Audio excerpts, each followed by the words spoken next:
Propiedad y ley por Frédéric Bastiat, 1801-1850. La confianza de mis ciudadanos me ha revestido con el título de legislador. Este título lo habría declinado ciertamente si lo hubiera comprendido como lo hizo Rousseau. Aquel que osa encargarse de fundar un pueblo, dice él, debe sentirse en condición de cambiar, por así decir, la naturaleza humana, de transformar cada individuo que, por sí mismo, es un todo perfecto y solitario en parte de un todo más grande del que este individuo recibe de alguna manera su vida y su ser, de alterar la constitución física del hombre para reforzarla, etcétera, etcétera. Si es verdadero que un gran príncipe es un hombre raro, ¿qué será de un gran legislador? El primero no tiene más que seguir el modelo que el otro debe proponer. Este es el mecánico que inventa la máquina, aquel no es más que el obrero que la monta y la hace marchar. Rousseau, estando convencido de que el Estado social era una invención humana, debió colocar muy alto la ley y al legislador. Entre el legislador y el resto de los hombres, veía la distancia o más bien el abismo que separa al mecánico de la materia inerte de la que la máquina estaba compuesta. Según él, la ley debía transformar a las personas, crear o no crear la propiedad. Según yo, la sociedad, las personas y las propiedades existen con anterioridad a las leyes y, para restringirme a una materia específica, diré, no es porque haya leyes que hay propiedades, más bien porque hay propiedades es que hay leyes. La oposición de estos dos sistemas es radical. Las consecuencias que se derivan se van alejando sin cesar. Séame luego dado permiso de precisar bien la cuestión. Advierto primero que tomo la palabra propiedad en el sentido general y no en el sentido restringido de propiedad de bienes raíces. Lamento, y probablemente todos los economistas lo lamentan conmigo, que esta palabra despierte en nosotros la idea de la posesión del suelo. Entiendo por propiedad el derecho que tiene el trabajador sobre el valor que ha creado por su trabajo. Formulado esto, me pregunto si este derecho es de creación legal o si no es por el contrario no anterior o superior a la ley. Si ha sido necesario que la ley viniera a dar nacimiento al derecho de propiedad o si, por el contrario, la propiedad era un hecho y un derecho preexistente que ha dado nacimiento a la ley. En el primer caso, el legislador tiene por misión organizar, modificar, suprimir la misma propiedad si lo encuentra bueno. En el segundo, sus atribuciones se limitan a garantizarla, a hacerla respetar. En el preámbulo de un proyecto de constitución publicado por uno de los más grandes pensadores de los tiempos modernos, M. Lamennais, leí estas palabras, artículo inserto en el N grado del 15 de mayo de 1848 del Journal des Economistes, traducción hecha del francés por Alex Montero. Fuente, Partido Liberal del Perú http://www.libertadperú.org/propiedad y ley-bastiat.htm, se ha modificado el formato. Aún el pueblo francés declara que reconoce los derechos y deberes anteriores y superiores a todas las leyes positivas independientes de ellas. Estos derechos y estos deberes, directamente emanados de Dios, se resumen en el triple dogma que expresan estas palabras sagradas: igualdad, libertad, fraternidad. Me pregunto si el derecho de propiedad no es uno de aquellos que, bien lejos de derivarse de la ley positiva, preceden a la ley y son su razón de ser. Eso no es, como se podría creer, una cuestión sutil y vana. Es inmensa, es fundamental. Su solución interesa en el más alto grado a la sociedad y se le convencerá, espero, cuando haya comparado, en su origen y por sus efectos a los dos sistemas presentes. Los economistas piensan que la propiedad es un hecho providencial como la persona. El código no ha dado más existencia a la una que a la otra. La propiedad es una consecuencia necesaria de la constitución del hombre. En el sentido fuerte de la palabra, el hombre nace propietario, porque nace con necesidades cuya satisfacción es indispensable para la vida, con órganos y facultades cuyo ejercicio es indispensable para la satisfacción de estas necesidades. Las facultades no son más que la prolongación de la persona, la propiedad no es más que la prolongación de las facultades. Separar al hombre de sus facultades es hacerle morir, separar al hombre del producto de sus facultades es también hacerle morir. Hay tratadistas que se preocupan mucho de saber cómo Dios habría de hacer al hombre. Nosotros estudiamos al hombre tal como Dios lo ha hecho. Constatamos que no puede vivir sin privar a sus necesidades, que no puede proveer a sus necesidades sin trabajo, que no puede trabajar si no está seguro de aplicar a sus necesidades el fruto de su trabajo. He aquí porque pensamos que la propiedad es de institución divina y que es su garantía o su seguridad la que es el objeto de la ley humana. Es tan verdadero que la propiedad es anterior a la ley que ella es reconocida incluso entre los salvajes que no tienen leyes o al menos leyes escritas. Cuando un salvaje ha consagrado su trabajo a construirse una choza, nadie le disputa la posesión o la propiedad. Sin duda otro salvaje más vigoroso podría arrojarlo, pero no lo haría sin indignar y alarmar a toda la tribu entera. Es incluso este abuso de la fuerza lo que hace nacer a la asociación, a la convención,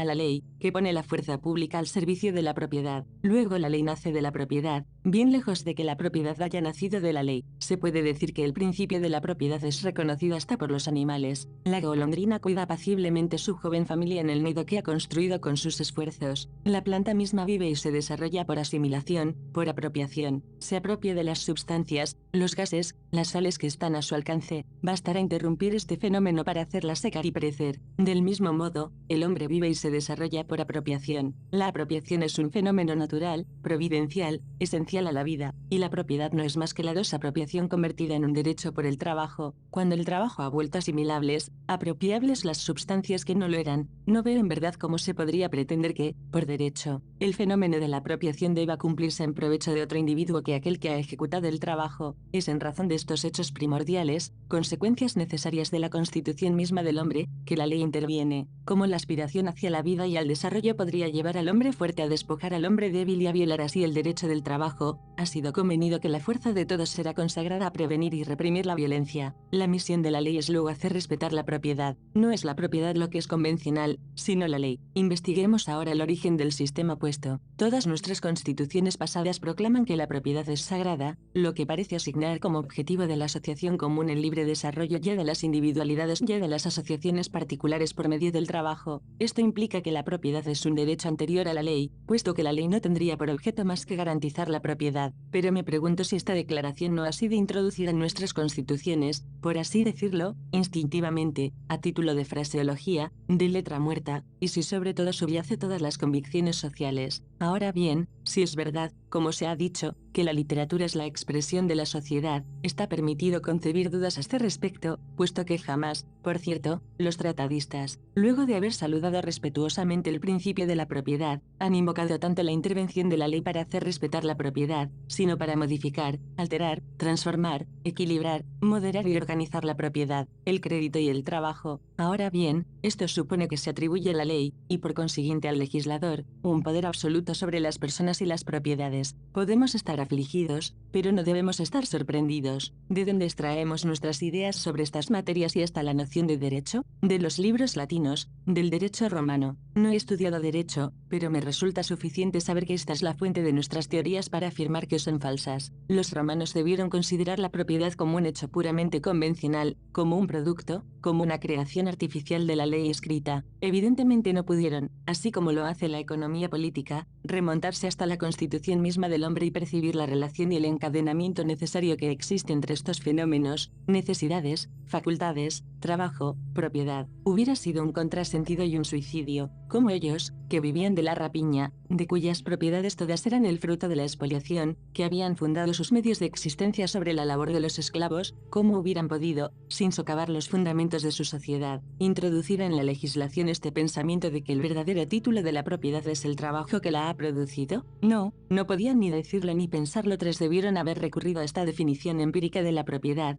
jus tendi abutendi, definición que no tiene relación más que con los efectos sino con las causas, no con los orígenes, pues los orígenes estaban bien forzados a tenerlos en la sombra. Es triste pensar que la ciencia del derecho, entre nosotros, en el siglo XIX, está todavía basada en las ideas que la presencia de la esclavitud hizo suscitar en la antigüedad, pero esto se explica. La enseñanza del derecho está monopolizada en Francia y el monopolio excluye el progreso. Es verdad que los juristas no crean toda la opinión pública, pero es necesario decir que la educación universitaria y clerical prepara maravillosamente a la juventud francesa para recibir, en estas materias, las falsas nociones de los juristas, puesto que, como para asegurarse mejor, nos sumergen a todos, durante los 10 más bellos años de nuestra vida, en esta atmósfera de guerra y de esclavitud que envolvió y penetró la sociedad romana. Luego no seamos sorprendidos al ver reproducirse, en el siglo XVIII, esta idea romana de que la propiedad es un hecho convencional y una institución legal, que, bien lejos de que la ley sea un corolario de la propiedad, es la propiedad la que es un corolario de la ley. Se dice que, según Rousseau, no solamente la propiedad sino la sociedad toda entera fue el resultado de un contrato, de una invención nacida de la cabeza del legislador. El orden social es un derecho sagrado que sirve de base a todos los otros. Sin embargo, este derecho no viene de la naturaleza, luego está fundado sobre las convenciones. Así, el derecho que sirve de base a todos los otros es puramente convencional. Luego la propiedad, que es un derecho posterior, es convencional también, no viene de la naturaleza. Robespierre estuvo imbuido de las ideas de Rousseau. En esto que dice el discípulo sobre la propiedad se reconocerán las teorías y hasta las formas oratorias del maestro. Ciudadanos, les propondré primero algunos artículos necesarios para completar su teoría de la propiedad,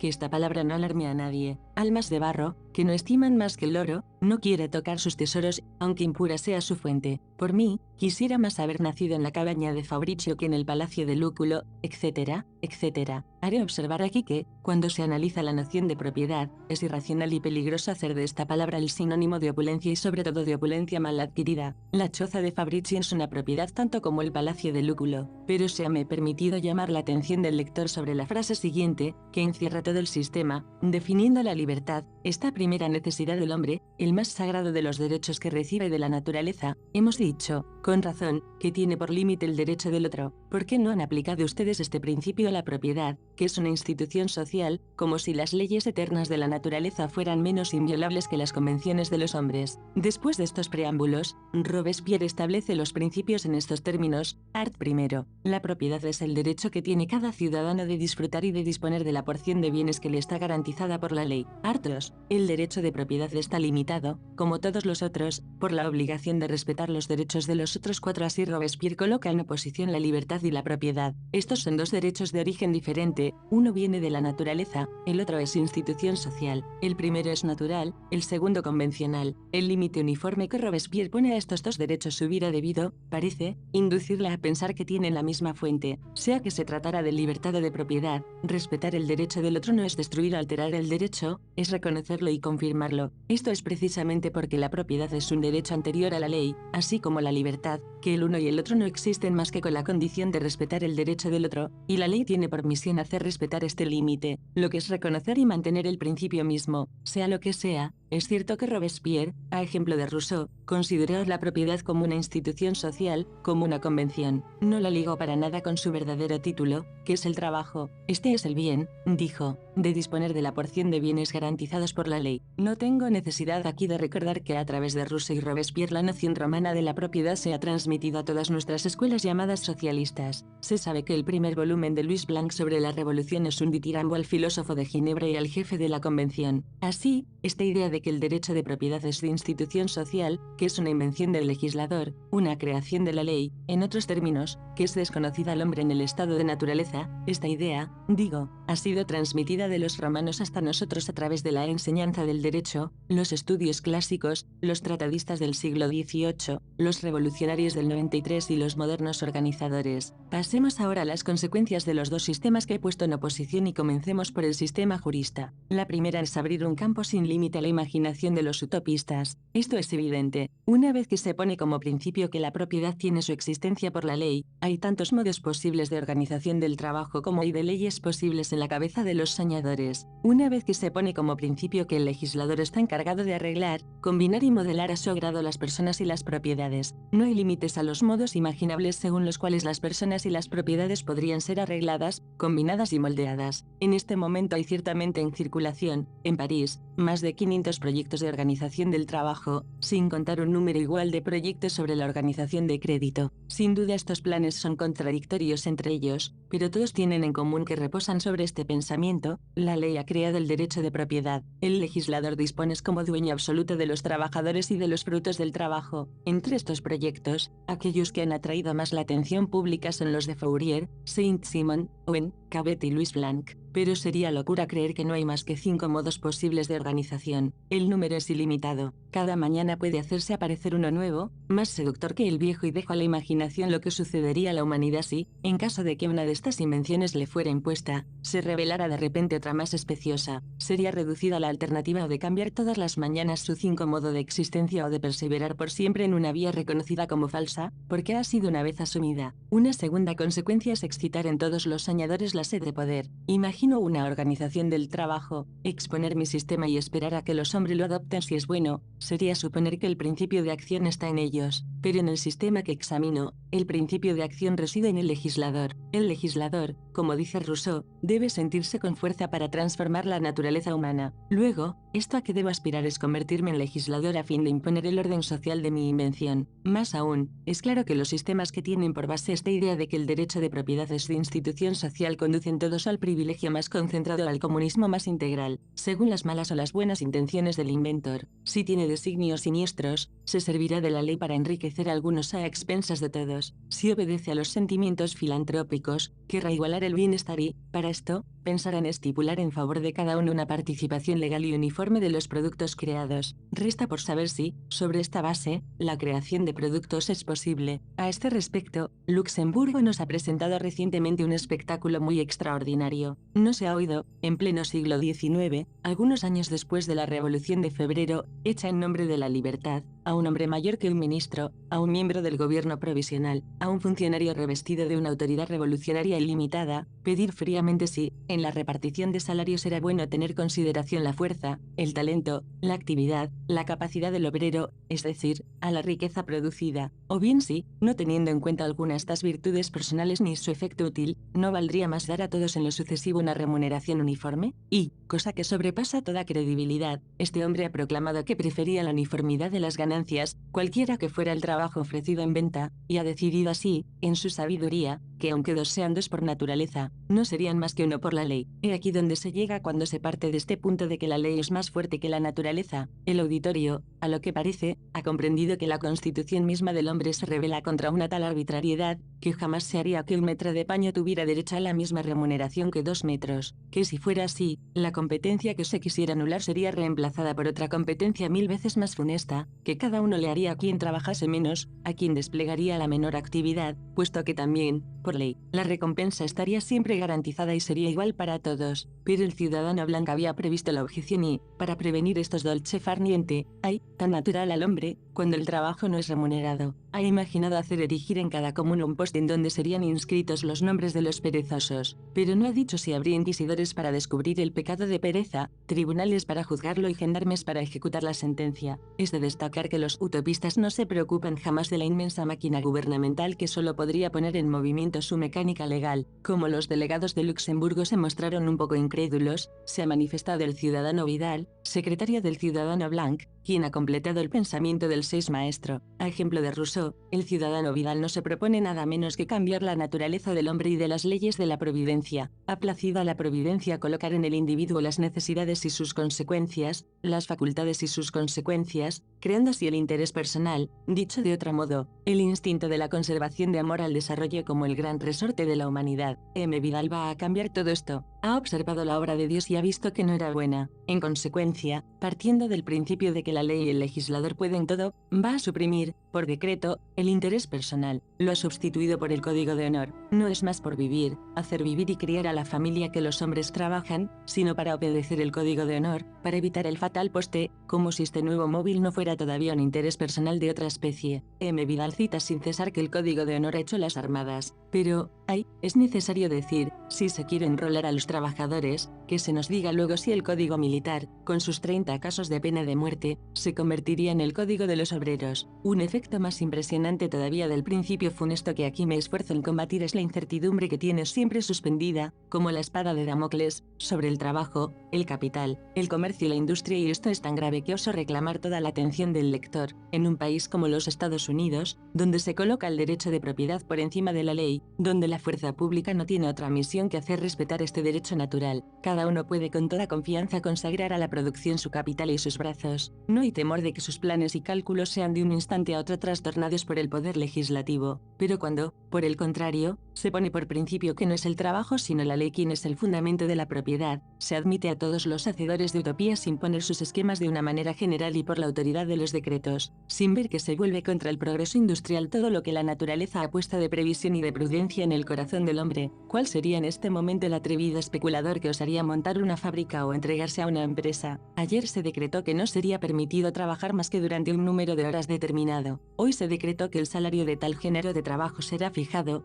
¿Quién puede prever el decreto de mañana, aquel de pasado mañana, los de los días siguientes? Una vez que el legislador se ha colocado a esta distancia inconmensurable de los otros hombres, que cree, con toda conciencia, poder disponer de su tiempo, de su trabajo, de sus transacciones, cosas todas que son propiedades, que hombre, sobre la superficie del país, tiene el menor conocimiento de la posición forzosa en que la ley le colocará mañana, a él y a su profesión, y, en tales condiciones, ¿quién puede o quiere emprender nada? No niego por cierto que, entre los innumerables sistemas que este falso principio hace aparecer, un gran número, el más grande número incluso, no parten de intenciones benevolentes y generosas. Pero esto que es temible es el principio en sí mismo. El objetivo manifiesto de cada esquema particular es igualar el bienestar, pero el efecto más manifiesto todavía del principio sobre el que estos esquemas están fundados es igualar la miseria. No digo si es suficiente, es hacer descender al rango de los miserables a las familias acomodadas y de diezmar por la enfermedad y la inanición a las familias pobres. Confieso que estoy espantado por el porvenir de mi país cuando considero la gravedad de las dificultades financieras que este peligroso principio viene a agravar más. El 24 de febrero hemos visto un presupuesto que rebasa las proporciones a las que Francia puede razonablemente atender, y, además, según el ministro actual de Finanzas, por cerca de 1.000 millones de deuda inmediatamente exigibles. A partir de esta situación, ya tan alarmante, los gastos han sido siempre crecientes y los ingresos disminuyen sin cesar. Esto no es todo. Se ha lanzado al público, con una prodigalidad sin medida, dos suertes de promesas. Según unas, se le va a colocar en posesión de una multitud innumerable de instituciones benefactoras, pero costosas. Según las otras, se va a desgravar todos los impuestos. Así, por una parte, se van a multiplicar las casas cuna, los asilos, las escuelas primarias, las escuelas secundarias gratuitas, los talleres de trabajo, las pensiones de retiro de la industria. Se va a indemnizar a los propietarios de esclavos resarciendo a los esclavos mismos.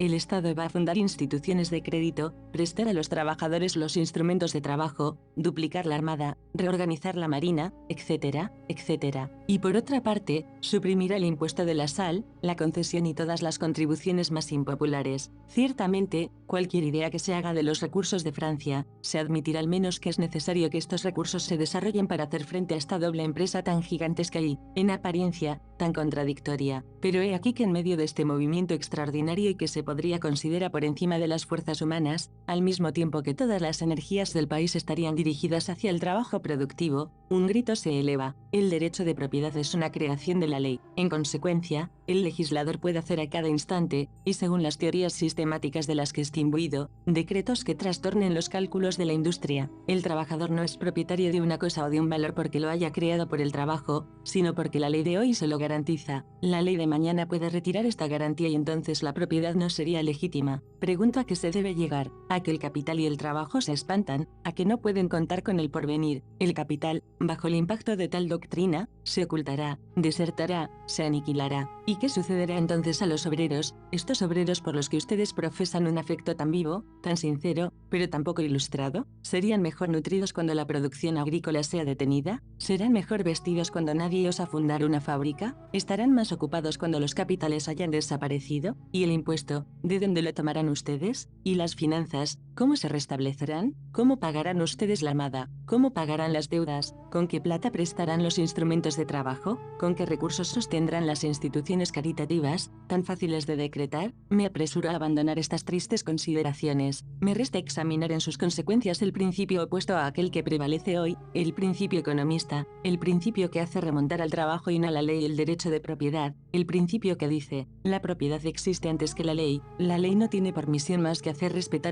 la propiedad donde quiera que existe, donde quiera que se forme, de cualquier manera en que el trabajador la cree, aisladamente o por asociación, con tal que él respete el derecho de otro. Primero, como el principio de los juristas encierra virtualmente la esclavitud, aquel de los economistas contiene la libertad, la propiedad, el derecho de gozar del fruto de su trabajo, el derecho de trabajar, de desarrollarse, de ejercer sus facultades, como se las entienda, sin que el Estado intervenga de otro modo que, por su acción protectora, es la libertad. Y no puedo todavía comprender por qué los numerosos partidarios de los sistemas opuestos dejan subsistir sobre la bandera de la República la palabra libertad. Se dice que algunos de ellos lo han borrado para sustituirlo por la palabra solidaridad. Aquellos son más francos y más consecuentes. Solamente que ellos habrían debido decir comunismo y no solidaridad, porque la solidaridad de intereses, como la propiedad, existe fuera de la ley. Más aún, ello implica la unidad. Lo hemos ya visto. Si el legislador creó el derecho de propiedad, tiene para la propiedad tantas maneras de ser que podrían ser los errores en las cabezas de los utopistas, es decir, infinito. Si, por el contrario, el derecho de propiedad es un hecho providencial, anterior a toda legislación humana, y la legislación humana tiene por objetivo hacerlo respetar, no hay lugar para ningún otro sistema. Más aún, hay seguridad, y esto es totalmente evidente, que es bien reconocido, en el seno del pueblo, que cada uno debe proveer a sus medios de existencia, pero también que cada uno tiene para con los frutos de su trabajo un derecho anterior y superior a la ley, que la ley humana no ha sido necesaria y no ha intervenido más que para garantizar a todos la libertad del trabajo y la propiedad de sus frutos. Es bien evidente que un porvenir de seguridad completa se abre ante la actividad humana. No tiene que temer más que el poder legislativo venga, decreto tras decreto, a detener sus esfuerzos, alterar sus cálculos, desviar su previsión. Al abrigo de esta seguridad, los capitales se formarán rápidamente. El crecimiento rápido de los capitales, por su lado, es la razón única del crecimiento del valor del trabajo. Las clases obreras estarán luego en el desahogo, ellas mismas concurrirán a formar nuevos capitales, estarán más en capacidad de liberarse del salariado, de asociarse en las empresas, de fundarlas por su cuenta, de reconquistar su dignidad. En fin, el principio eterno de que el Estado no debe ser productor, sino procurar la seguridad a los productores, entraña necesariamente economía y orden en las finanzas públicas. En consecuencia, solo él vuelve posible la prosperidad y la justa repartición del impuesto. En efecto, el Estado, no lo olvidemos jamás, no tiene recursos que le sean propios, no tiene nada, no posee nada que no tome de los trabajadores. Entonces pues ingiere de todo, sustituye con la triste y costosa actividad de sus agentes a la actividad privada. Sí, como en los Estados Unidos, se vino a reconocer que la misión del Estado es procurar a todos una completa seguridad, esta misión podría ejercerla con algunos cientos de millones. Gracias a esta economía, combinada con la prosperidad industrial, sería posible en fin establecer el impuesto directo, único, cargado exclusivamente a la propiedad realizada de toda naturaleza, pero, por ello, es necesario esperar a que las experiencias, pudiendo ser crueles, hayan disminuido un poco nuestra fe en el Estado y aumentado nuestra fe en la humanidad. Terminaré con algunas palabras sobre la Asociación de Libre Intercambio. Se le ha reprochado mucho este título, sus adversarios se han regocijado, sus partidarios se han afligido de esto que unos y otros consideraron como una falta, porque sembrar así la alarma, dicen estos últimos, porque inscribir sobre su bandera un principio, porque no se limitan a reclamar en la tarifa de aduanas estas modificaciones nuevas, sabias y prudentes que los tiempos han vuelto necesarias y luego la experiencia ha constatado la oportunidad. ¿Por qué? Porque, a mis ojos al menos, jamás el libre intercambio ha sido una cuestión de aduana y de tarifa, sino una cuestión de derecho, de justicia, de orden público, de propiedad, porque el privilegio, bajo cualquier forma que se manifieste, implica la negación o el menosprecio de la propiedad, porque la intervención del Estado para nivelar las fortunas, para engrosar la parte de unos a expensas de los otros es el comunismo. Como una gota de agua es tan agua como el océano todo entero, porque preveo que el principio de la propiedad, una vez quebrantado bajo una forma, no tardará en ser atacado bajo 1000 formas diversas, porque no he abandonado mi soledad para perseguir una modificación parcial de tarifas, que habría implicado mi adhesión a esta falsa noción de que la ley es anterior a la propiedad, sino para volar en socorro del principio opuesto, comprometido por el régimen proteccionista, porque estuve convencido de que los propietarios de bienes raíces y los capitalistas habían ellos mismos depositado, en la tarifa, el germen de este comunismo que les espanta ahora, puesto que pedían a la ley los suplementos a las ganancias, en perjuicio de las clases obreras. Vi bien que estas clases no tardarían en reclamar también, en virtud de la igualdad, el beneficio de la ley aplicada a nivelar el bienestar, lo que es el comunismo. Cuando se lee la primera acta emanada de nuestra asociación, el programa redactado en una sesión preparatoria, el 10 de mayo de 1946, se convencerá de que este fue nuestro pensamiento dominante. El intercambio es un derecho natural como la propiedad. Todo ciudadano que ha creado o adquirido un producto debe tener la opción o de aplicarlo inmediatamente a su uso o de cederlo a cualquiera sobre la superficie del globo, concediendo dar en intercambio el objeto de sus deseos. Privarlo de esta facultad,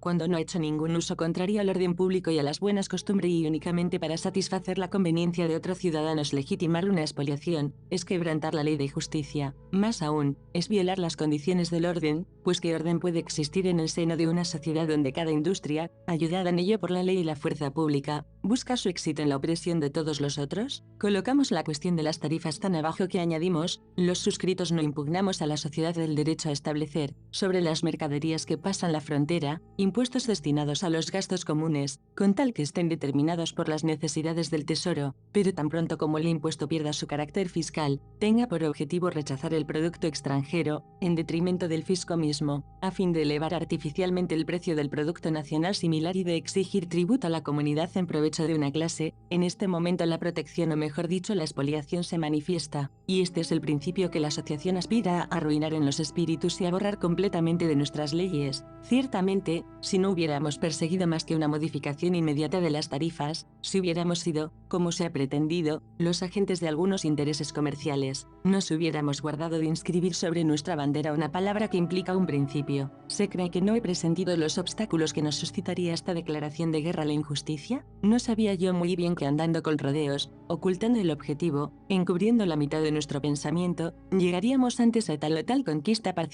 Pero en cuanto a estos triunfos, por otra parte efímeros, habrían puesto en evidencia y salvaguardado el gran principio de la propiedad, ¿no habríamos nosotros mismos tenido en la sombra y puesto fuera de la causa? Lo repito, pedimos la abolición del régimen protector, no como una buena medida gubernamental, sino como una justicia, como la realización de la libertad, como la consecuencia rigurosa de un derecho superior a la ley. Esto que queríamos de fondo no lo debíamos disimular en la forma. El tiempo se aproxima en que se reconocerá que hemos tenido razón en no consentir el poner, bajo el título de nuestra asociación, un señuelo, una trampa, una sorpresa, un equívoco, sino la franca expresión de un principio eterno de orden y de justicia, pues no hay más poder que en los principios. Ellos solo son la antorcha de las inteligencias, el punto de reunión de las convicciones extraviadas. En los últimos tiempos, un estremecimiento universal ha recorrido, como un escalofrío de terror, Francia toda entera. A la sola palabra comunismo todas las existencias se han alarmado, viendo producirse en plena luz y casi oficialmente los sistemas más extraños, viendo sucederse decretos subversivos, que pueden ser seguidos de decretos más subversivos todavía. Cada uno se pregunta por qué camino marchamos. Los capitales se han asustado, el crédito se ha ido, el trabajo ha sido suspendido, la sierra y el martillo se han detenido en medio de su obra, como si una funesta y universal corriente eléctrica hubiera paralizado totalmente de golpe las inteligencias y los brazos. ¿Y por qué? Porque el principio de la propiedad, ya comprometido esencialmente por el régimen protector, ha experimentado nuevas sacudidas, consecuencias de la primera, porque la intervención de la ley en materia de industria y como medio de ponderar los valores y de equilibrar las riquezas, intervención de la que el régimen protector ha sido la primera manifestación, amenaza manifestarse bajo mil formas conocidas y desconocidas. Sí, lo digo en alto, son los propietarios de bienes raíces, aquellos que se consideran como los propietarios por excelencia, quienes han socavado el principio de la propiedad,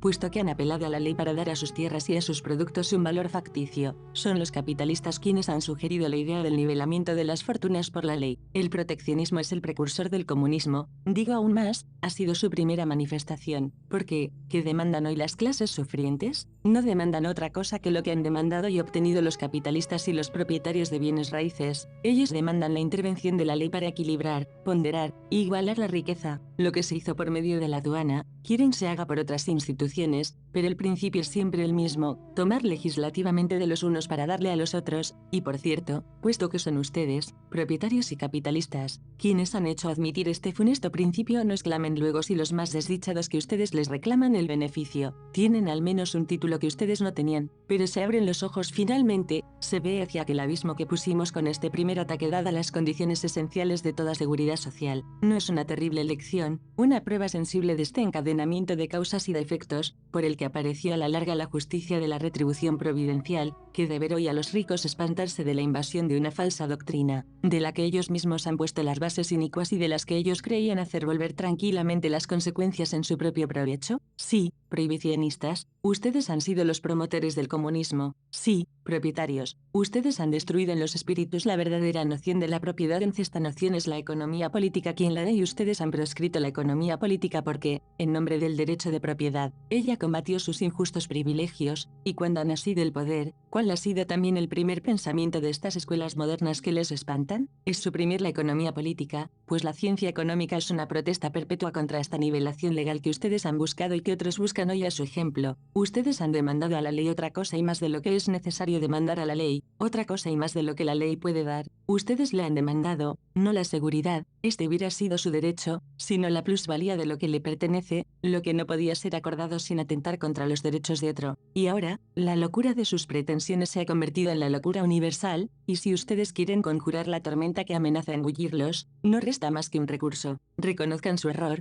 renuncien a sus privilegios, hagan volver la ley a sus atribuciones, limiten al legislador en su papel. Ustedes nos han desamparado, nos han atacado, porque no nos han comprendido sin duda. Respecto al abismo que ustedes han abierto con sus propias manos, apresúrense en unirse a nosotros, a nuestra propaganda a favor del derecho de propiedad, dando, lo repito, a esta palabra su significación más amplia, la que comprende tanto las facultades del hombre como todo lo que ellas consiguen producir, se trate de trabajo o de intercambio.